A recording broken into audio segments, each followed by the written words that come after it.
Assalamualaikum warahmatullahi wabarakatuh kakak-kakak semuanya. Apa kabarnya hari ini?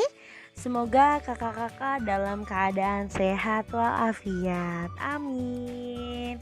Oke, jadi kembali lagi dengan Miss dalam pembelajaran di kelas 2 tema 6 subtema 3 tumbuhan di sekitarku, pembelajaran keempat. Yuk kita mulai saja, tetap semangat ya kakak-kakak. Oke, jadi awal pembelajaran ini kita akan menemukan teks bacaan yang berjudul Model Plastisinku. Oke, jadi Miss akan membacakan teks bacaan ini, lalu kakak-kakak simak dengan baik ya. Model plastisinku. Aku membuat model bunga mawar dari plastisin. Bahan yang aku butuhkan adalah plastisin berwarna merah dan hijau. Plastisin berwarna merah untuk mahkota bunga, plastisin berwarna hijau tua untuk tangkai, dan plastisin berwarna hijau muda untuk daun. Model plastisin ini merupakan karya seni 3 dimensi. Ya, bentuk-bentuk yang aku temukan dalam model plastisin ini beraneka ragam. Aku suka sekali dengan hasil karya seniku. Nah, jadi ini adalah teks bacaan tentang model plastisin ya kak. Oke, setelah kita membaca teks model plastisinku ini, nah kita akan menggarisbawahi huruf kapital dan tanda titik ya kak yang kita temukan dalam bacaan. Nah, dalam teks tersebut apakah kita akan menemukan kesalahan penulisan? Nah, langsung kita cek lagi aja ya kak. Nah ini adalah teks bacaan yang tadi kita baca ya. Oke, jadi kita tandai atau beri garis ya pada huruf kapital dan tanda titik ya. Nah, nih pertama dimulai dari judulnya dulu. Model plastisinku ya. Kita beri garis pada M ya dan P pada plastisinku. Lalu di awal kalimat ya, aku membuat model bunga mawar dari plastisin. Ya, nah itu A-nya itu sudah huruf kapital ya kak, betul ya, karena dia berada di awal kalimat. Lalu, nah di situ dari plastisin, titik. Nah betul ya, nih kita garis bawahi titik ya. Titik ini adalah tanda untuk mengakhiri kalimat ya. Lalu setelah biasanya setelah tanda titik itu berarti kita akan menuliskan kalimat baru. Berarti di sini bahan yang aku butuhkan. Nah, itu bahan ini adalah kalimat baru ya, Kak. Nah, kenapa ya dia tidak menggunakan huruf kapital? Seharusnya kan menggunakan huruf kapital ya, Kak. Oke, jadi kita lingkari saja ya, Kak. Nah, ini di sini B ya, bahan itu seharusnya menggunakan huruf kapital karena kata bahan itu adalah awal kalimat ya. Nah, selanjutnya nih berwarna merah dan hijau. Nah, di sini seharusnya titik ya Kak, karena teksnya itu akan memulai baru lagi ya. Jadi kita akhiri dulu baru kita mulai. Ya, di sini seharusnya ada tanda titik ya pada akhir kalimat. Nah, selanjutnya plastisin. Nah, di sini plastisin ini P-nya itu besar ya Kak, karena dia merupakan awal kalimat. Lalu berwarna merah untuk mahkota bunga, titik ya, tanda akhir. Lalu dimulai lagi dengan huruf kapital ya, plastisin berwarna hijau tua untuk tangkai dan plastisin berwarna hijau muda untuk daun. Titik ya, karena akhir kalimat.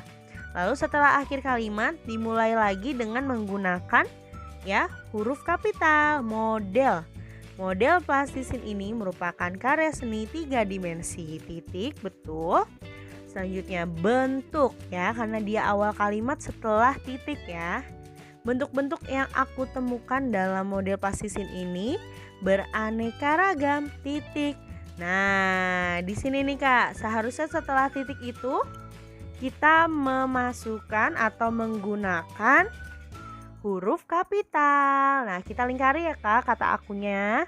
Nah, aku suka sekali dengan hasil karya seniku. Titik. Nah, jadi itu dia huruf kapital yang sudah kita garis bawahi dan kita garis bawahi tanda titiknya ya Kak. Lalu setelah kita mengkoreksi ya, kita akan menuliskan kembali kalimat yang salah tersebut menjadi kalimat yang benar ya Kak. Nah, oke, jadi ini adalah kalimat yang benar. Kita cek dulu. Nih, di sini tadi setelah titik dari plastisin ini ya, itu bahan ya, kata bahan itu kan tadi B-nya itu hurufnya tidak kapital ya Kak. Nah, sekarang sudah dibetulkan menjadi huruf kapital.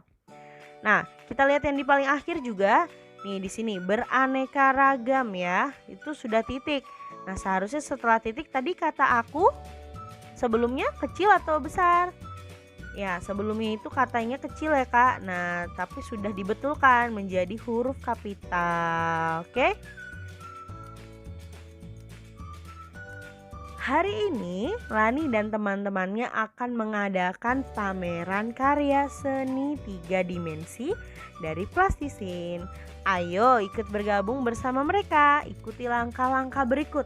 Nah Kak, jadi kalau tidak ada pandemi kita akan membuat pameran karya seni ya 3 dimensi dari plastisin Kak. Nah tetapi karena ada pandemi kita tidak dapat berkumpul ya, maka kita akan mempelajari langkah-langkahnya saja ya Kak dalam mengadakan pameran karya seni ya. Nah, di sini bisa diperhatikan. Yang pertama langkah-langkahnya adalah buatlah kelompok yang terdiri atas 5 orang ya. Lalu yang kedua, masing-masing menentukan desain model 3 dimensi yang akan dibuat dari plastisin. Lalu yang ketiga, setiap anggota membuat model sesuai dengan desain yang dibuat.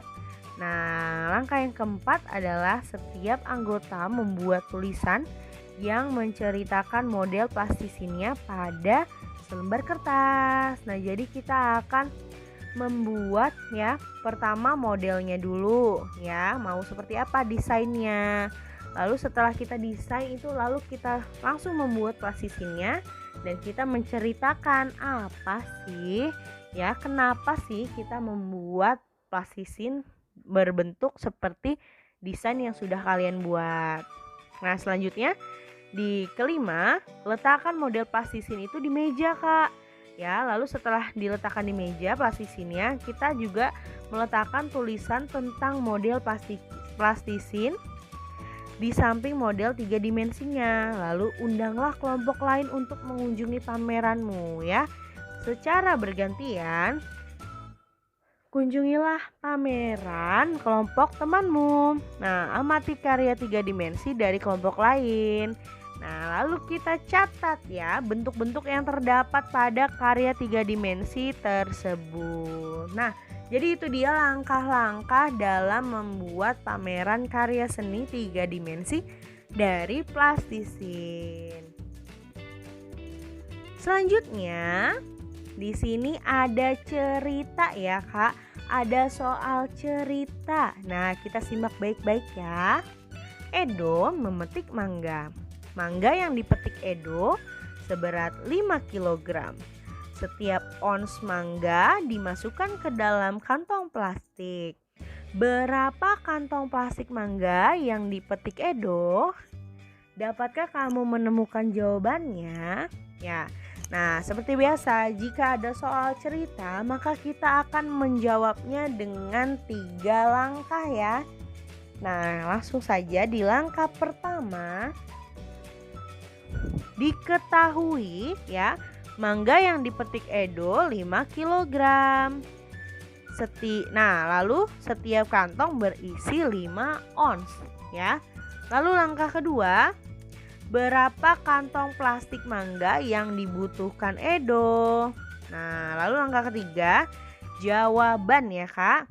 Nah, jawabannya itu adalah jumlah kantong plastik yang dibutuhkan sama dengan berat mangga dibagi berat setiap kantong ya. Nah tadi berat mangganya berapa? 5 kg.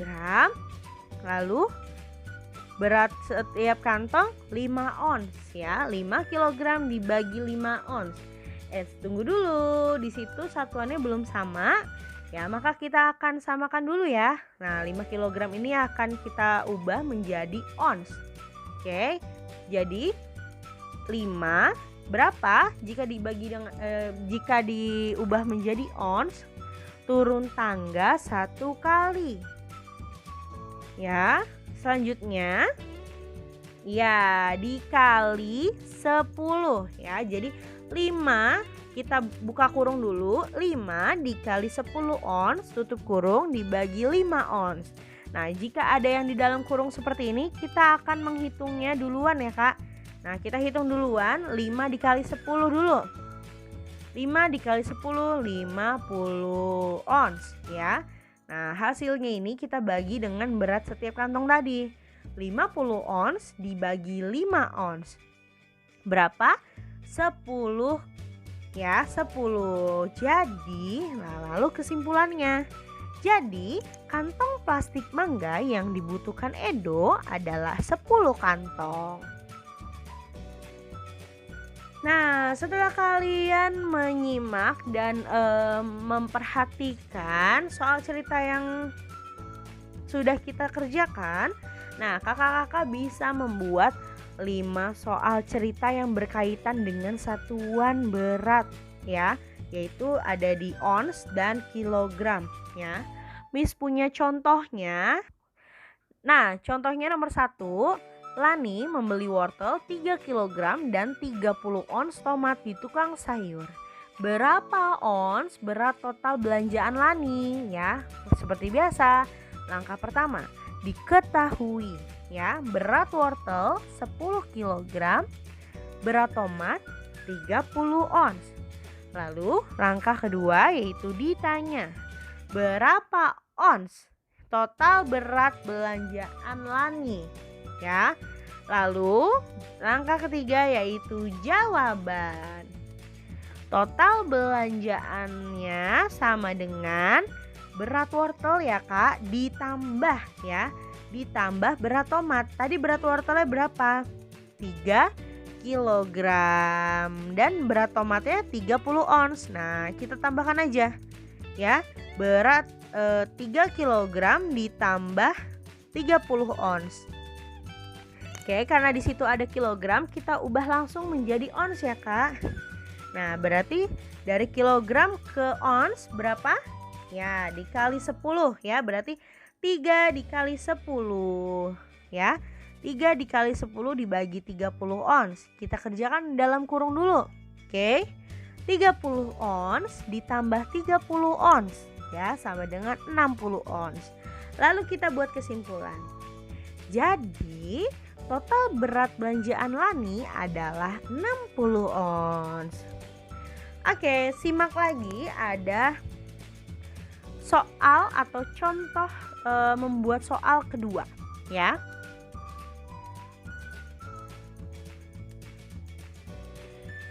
Oke, soal kedua ini, jeruk yang dihasilkan di halaman rumah Dayu seberat 3 kg.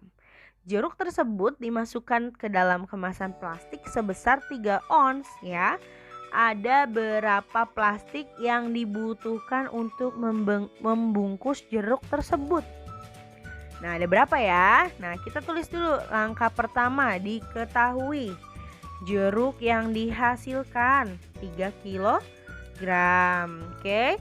Berat setiap kantong plastik 3 ons ya.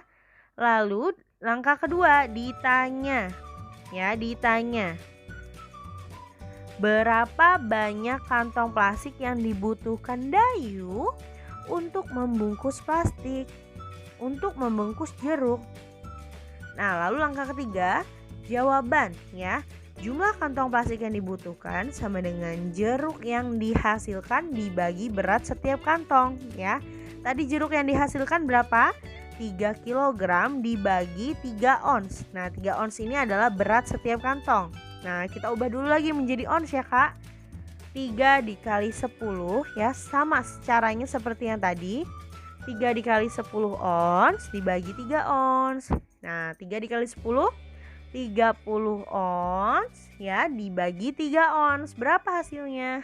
10. Nah, jadi hasil ini adalah plastik yang dibutuhkan ya oleh Dayu.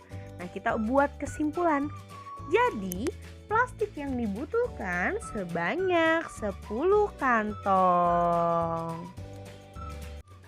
Oke, pembelajaran hari ini sudah selesai ya. Semoga teman-teman semuanya dapat mengerti. Dan jika ada yang ingin ditanyakan, silakan hubungi Miss ya. Oke, cukup sekian pembelajaran hari ini.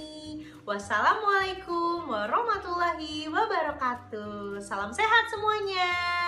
Sampai bertemu lagi di pembelajaran selanjutnya.